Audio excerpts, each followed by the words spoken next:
Hello and welcome to the Ridiculous Report. I'm Jeff, and the story for today is my landlord tried to evict me, so I evict him instead. Let me preface this by saying I'm not rich. I don't come from money. I've worked hard for everything I have. And until recently, that was a one-bedroom apartment with water damage, peeling paint, and a landlord who acted like he was doing me a favor just by letting me live there. His name was Rick, and Rick was a special kind of power-tripping sleazebag.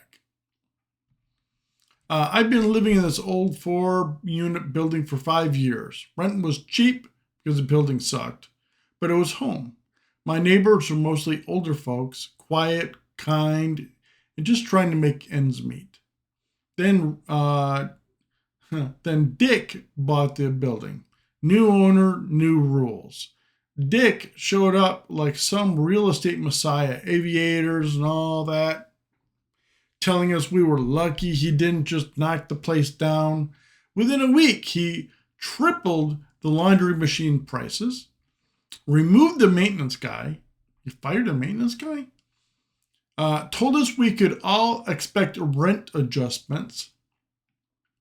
I was paying $700 a month. He said it was going to $1,400. I told him that was illegal without notice, and he said then leave. Wow, he's special. All right, well, 2 weeks later, I got an official looking notice on my door, 30-day eviction for violation of lease terms. I hadn't violated anything. I paid on time. I was quiet. I don't smoke. Didn't party. Didn't even own a dog. So what was my violation? And the thing is said unapproved appliances. I had a countertop toaster oven. That was it. I tried reasoning with him. He smirked, take it up with the courts. So I did a little research. I was pissed, but I wasn't just going to yell at clouds. I decided to get smart. Turns out the building was part of a rent-controlled zone due to its age and history, which meant Dick couldn't just jack up the rent or evict people without a long process. Unless he was doing major renovations or selling the property, then he could do something. That's when the gold nugget fell into my lap. I looked up the deed transfer on the county website and discovered Dick had barely closed on the building a month ago, with a high-interest bridge loan from a private lender, which meant he didn't really own it yet. And he had 30 days to secure funding or risk defaulting. All right, so that's when I had to come up with a plan. I reached out to a real estate friend of mine. Turns out the lender had listed the property publicly before Rick swooped in with a quick cash offer. It was still sitting in a public interested parties list since the final financing hadn't cleared. My friend and I did some digging, and guess what? Rick had lied on his loan application. He told the lender the building was vacant. Uh-oh. You can't do that. That lender's going to get pissed. The private money lender? Oof. Why? Because banks don't like tenants in rent-controlled buildings. Too risky, hard to flip. I think it's mixing up hard money and soft money.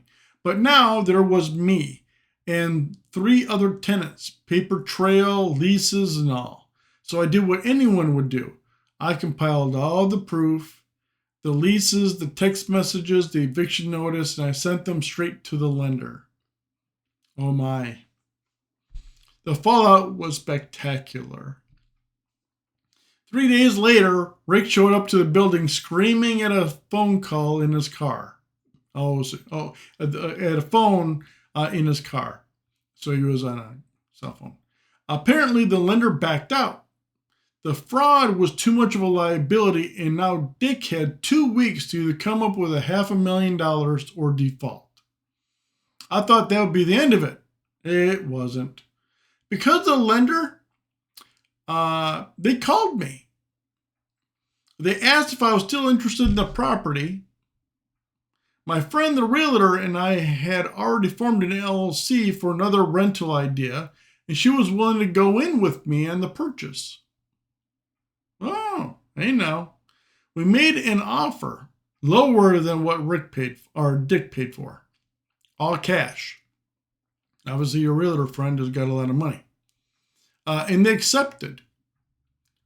Here's where things get interesting. Here's where, of course, I started the eviction process. The look on Dick's face when I showed up with the new deed in hand, delicious. That's what he put. He tried to bluster. You're just a tenant. What the hell is this?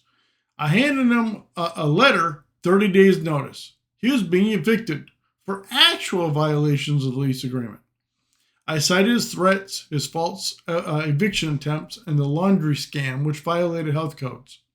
He went pale, then red, then purple.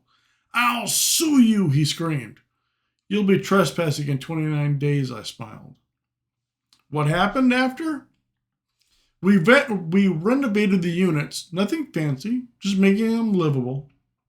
I kept rent increases, hired back the old maintenance guy, I guess he must have been good, and gave my older neighbors extended leases and gift cards for groceries. Rick tried to retaliate by leaving a 1-star review on our LLC's Yelp page, where he reported it, and Dick, he is now on a landlord blacklist for attempting fraudulent evictions in a rent-controlled area. That's gotta hurt. So, what's the moral of the story? Never underestimate a broke tenant with a grudge and a realtor friend and access to public records. Now, go ahead and tell me and so that. Have you ever dealt with a nightmare landlord or anything along those lines? Drop your comments and so that below and so that, and tell everybody and so what happened with you. All right, until next time, peace out, and I hope you have a great one. See you in the next one.